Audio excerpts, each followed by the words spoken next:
আজ স্বাধীনতা দিবসের এই বিশেষ দিনে আমার কিচেনে আমি স্বাধীনতা সেলিব্রেট করব না, সেটা তো হতেই পারে না।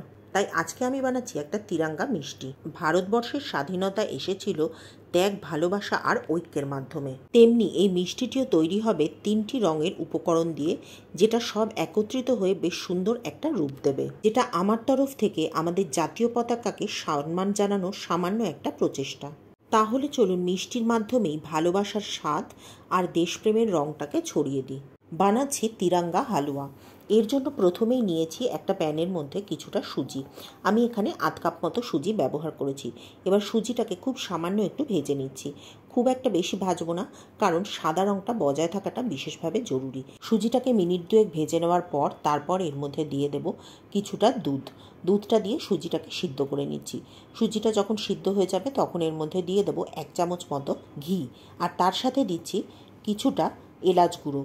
আমি এখানে চিনিও দিয়েছিলাম হাফ কাপ মতো, কিন্তু চিনি দেওয়ার ভিডিওটা ডিলিট হয়ে গেছে কোনোভাবে, সেই জন্য সেটা দেখানো গেল না। যাই হোক, সুজির হালুয়া যখন, তখন চিনি তো দিতেই হবে, এটা আলাদা করে বলবার কিছুই নেই। সুজিটা সবকিছু একত্রিত হয়ে গেলে এবার এটাকে নামিয়ে নেব একটা পাত্রের মধ্যে। এবার বানাবো আমাদের জাতীয় পতাকার 2য় রঙের হালুয়া, অর্থাৎ কেশরী রং।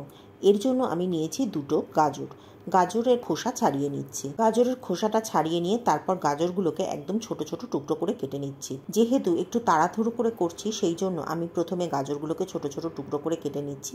গাজরগুলোকে আমি আজকে গ্রেট করব না, গাজরগুলোকে আমি মিক্সিতে পিষে একদম একটা কোর্স পেস্ট তৈরি করে নিচ্ছি। এবার এগুলোকে মিক্সির মধ্যে দিয়ে দিচ্ছি, দিয়ে এগুলোকে দিয়ে একটা কোর্স পেস্ট তৈরি করে নেব। পেস্টটা তৈরি হয়ে গেলে তারপরে প্যানে আবার ঘি গরম করে নেব। আমি এই 1.5 চামচ মতো ঘি দিয়েছি।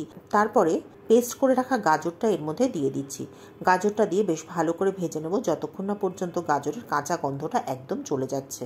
গাজরটা বেশ ভালো করে ভাজা হয়ে গেলে, কাঁচা গন্ধটা যখন চলে যাবে আর গাজর থেকে ঘি ছাড়তে শুরু করবে, তখন এর মধ্যে দিয়ে দেব হাফ কাপ চিনি, আর সাথে দেব হাফ কাপ মিল্ক পাউডার। সাধারণত গাজরের হালুয়া তৈরি করার সময় দুধ দিয়ে গাজরটাকে সিদ্ধ করা হয়ে থাকে, কিন্তু আমি যেহেতু পেস্ট করে নিয়েছি সেই জন্য এটা খুব একটা সময় লাগে না সিদ্ধ হতে। আর এবং যেহেতু একটু ইনস্ট্যান্ট হালুয়া বানানোর এটা প্রসেস, সেই জন্য আমি এর মধ্যে চিনি আর মিল্ক পাউডারটা একসাথে দিয়ে দিচ্ছি। চিনিটা দিয়ে নাড়াচাড়া করলে দেখবেন চিনিটা গলে যাবে, আর চিনিটা গলে যে চিনির শিরাটা তৈরি হবে তার মধ্যেই এই গাজরটা একদম সুন্দরভাবে রান্না হয়ে যাবে। গাজরটা ভালোভাবে রান্না হয়ে গেলে যখন প্যানের গা থেকে ছাড়তে শুরু করবে, তখন এটাকে নামিয়ে নেব একটা বাটির মধ্যে।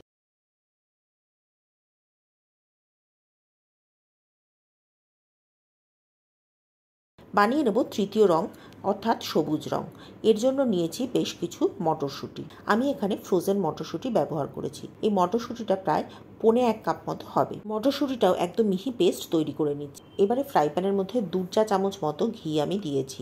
যেহেতু মটরশুঁটিতে একটা আলাদা গন্ধ থাকে, সেই জন্য মটরশুঁটিটা ভাজার সময় ঘিটা একটু বেশি পরিমাণে দিচ্ছি। বেশ ভালো করে মটরশুঁটিটা ভাজা হয়ে গেলে তারপরে এর মধ্যে দিয়ে দেবো এলাচ গুঁড়ো। এক্ষেত্রে এলাচ গুঁড়োটাও একটু বেশি দিচ্ছি আমি, এই 1.5 চামচ মতো, যাতে মটরশুঁটির কোনো রকম গন্ধ এই মিষ্টিতে না হয়। এবারে খুব ভালো করে এলাচ গুঁড়োটা মিশিয়ে নেওয়ার পর তারপর এর মধ্যে দিয়ে দেবো হাফ কাপ চিনি। চিনিটা দিয়ে বেশ ভালো করে নেড়েচেড়ে মিশিয়ে নেব। চিনিটা গলে গিয়ে যখন চিনিটা থেকে জল বেরোতে শুরু করবে, সেই চিনির জলের মধ্যে মটরশুঁটিগুলো খুব ভালো করে সিদ্ধ করে নিতে হবে। মিনিট খানেক নাড়াচাড়া করলেই দেখবেন মটরশুঁটিগুলো এই চিনির রসে খুব ভালোভাবে সিদ্ধ হয়ে যাবে। মটরশুঁটিগুলো খুব ভালোভাবে সিদ্ধ হয়ে গেলে তারপর এর মধ্যে দিয়ে দেবো মিল্ক পাউডার। আমি এর মধ্যেও হাফ কাপ মতো মিল্ক পাউডারই দিচ্ছি। মিল্ক পাউডারটা দিয়ে খুব ভালো করে মিশিয়ে নিতে হবে। মিনিট খানেক মেশালেই দেখবেন সম্পূর্ণ মিশ্রণটা প্যানের গা থেকে ছাড়তে শুরু করবে। মিশ্রণটা প্যানের গা থেকে ছেড়ে আসলে এটাকেও নামিয়ে নিয়ে ঠান্ডা করে নেব। 3 রকম মিশ্রণই আমার তৈরি হয়ে গেল। এবারে এগুলোকে একটু ঠান্ডা করে নিই, তারপরে এগুলোকে সার্ভিং বোলের মধ্যে সাজিয়ে নেব। ভারতবর্ষে 12 মাসে 13 পার্বণ, কিন্তু এই স্বাধীনতা দিবসটা কিন্তু অত্যন্ত স্পেশাল। 200 বছরের ব্রিটিশ শাসনকে ধূলিসাৎ করে ভারতবর্ষের মানুষের কত ত্যাগ, কত পরিশ্রম, কত যুদ্ধের পর ভারতবর্ষ স্বাধীন হয়েছিল। আর সেই বিশেষ দিনটাকে আমরা সেলিব্রেট করব না, সেটা তো হতেই পারে না। ভারতবর্ষের নাগরিক হিসেবে এই বিশেষ দিনটির প্রতি গর্বিত হওয়া আমাদের সকলের কর্তব্য, এবং একজন দায়িত্ববান নাগরিক হিসেবে দেশের জাতীয় পতাকাকে সম্মান জানানো এবং দেশের প্রত্যেকটা নিয়মকানুন পালন করা আমাদের বেসিক কর্তব্য হওয়া উচিত। এদিকে দেখুন সমস্ত কাপগুলো আমি সাজিয়ে নিয়েছি। এবারে এর উপরকে একটু গার্নিশ করে দিচ্ছি। আমি ঘিয়ের মধ্যে কিছু কাজু আর কিশমিশ ভালো করে ভেজে নিয়েছিলাম, সেগুলোই ওপর থেকে দিয়ে এগুলোকে গার্নিশ করে নিচ্ছি।